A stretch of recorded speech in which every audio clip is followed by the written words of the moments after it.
5.0 मध्ये सहभाग घेतला आहे। त्यामध्ये त्या अभियानांतर्गत प्लास्टिकला पर्यायी वस्तूंचा वापर आणि त्या संदर्भातील जनजागृती करायची आहे। त्या संदर्भात आजचा दिवस आहे।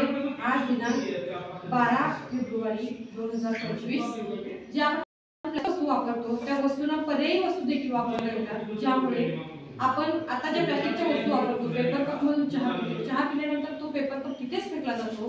फेकल्यानंतर त्या वस्तूचं पुन्हा विघटन होत नाही किंवा त्याच्यापासून विघटन होऊन कोणती त्यावर हे होतच नाहीये। त्यासाठी त्याचं सुका कचरा, ओला कचरा असं सेपरेट वर्गीकरण करावं लागतं आणि वर्गीकरण करून त्यावर परत पुन्हा त्याचं विघटन करून त्यावर प्रक्रिया करून दुसरे निर्माण करू शकतो, दुसऱ्या पर्यायी वस्तू निर्माण करू शकतात। परंतु जर प्लास्टिकचा जर आपण कायमच वापर केला, एकाच बाटलीमध्ये जर समजा प्लास्टिकची बॉटल आणली आपण, त्यामध्ये जी बिस्लरी आपण पितो सध्या त्या पाण्याचा वापर जर केला कंटिन्यू, त्यामध्ये शुद्ध पाणी भरलेलं आहे हे मान्य आहे, पण शुद्ध पाणी भरलेलं त्या बॉटलमध्ये जे प्लास्टिक असतं ते प्लास्टिक त्यामध्ये विरघळतं। विरघळल्यानंतर आपण जर दीर्घकालीन त्या प्लास्टिकच्या बॉटलमध्ये जर पाणी पिलं तर कर्करोगासारख्या समस्यांना देखील आपल्याला सामोरं जाऊ शकतं। आपल्या चयापचयाच्या समस्या देखील निर्माण होऊ शकतात। शरीराचे अनेक आजार या प्लास्टिकच्या वस्तू वापरल्यामुळे उद्भवतात। आपण प्लास्टिकला पर्यायी वस्तू म्हणून स्टेनलेस स्टील किंवा पितळ, तांबे यासारख्या वस्तू आपण वापरू शकतो। आपण जर प्लास्टिक कप मध्ये चहा घातला आणि तो चहा जर पिला तर तो प्लास्टिक चहा गरम असतो, गरम असल्यानंतर ते प्लास्टिक त्यामध्ये विरघळू शकतं आणि आपल्याला आतड्याचे आजार देखील उद्भवू शकतात। त्यासाठी आपण कधीही आपल्या जीवनामध्ये आतापर्यंत प्लास्टिक होतच काय, आपण प्लास्टिकचा वापर करतो का, कधी धातूच्या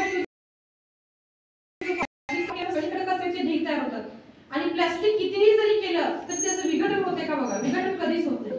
बाकीचं जे काही कचरा आहे त्याचं विघटन होऊ शकतं पण प्लास्टिकचं विघटन होत नाही। तुम्ही ज्या अवस्थेत प्लास्टिक फेकलेलं असतं त्याच अवस्थेत प्लास्टिक, त्या कचऱ्याचे ढीग प्रत्येक ठिकाणी निर्माण होतात आणि त्या कचरा इतका साचत जातो की त्यावर जरी पाणी जरी पडलं तरी ते जमिनीवर मुरत देखील नाही, त्या प्लास्टिकवर ते तसंच साचून राहतं। त्यामुळे त्या आता जो काय आपल्या निर्माण होणारा कचरा आहे प्लास्टिकचा, तो कचरा निर्माण झाला गोळा करायचा आणि त्याचं विघटन करायचं, त्याचा सेंटर देखील आमचा उभारण्याचा विचार आहे। आणि प्लास्टिक जर का आपण वापरायचंच टाळलं तर प्लास्टिकचा कचरा निर्माण होऊ शकणार नाही। जर आपण जर वापर केला, प्लास्टिकची बॉटल विकत घेतली, त्यातलं पाणी प्यायलो, बॉटल फेकून दिली, कचरा आपण निर्माण केलाच, त्याच ठिकाणी जर आपण दुसऱ्या पर्यायी बॉटलचा वापर केला तर कचरा निर्माणच होणार नाही ना। आपणच जर बंद केलं तर कचरा निर्माणच होणार नाही। जर आपण त्या वस्तूंचा जर वापर करत राहिलो तर कचरा निर्माणच होत राहणार आहे।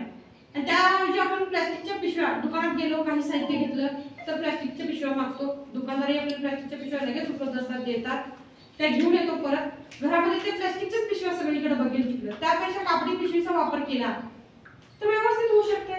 प्रत्येक वेळी ती कापडी पिशवी आपण धुवून वापरू शकतो पण प्लास्टिकची पिशवी तशी नाही।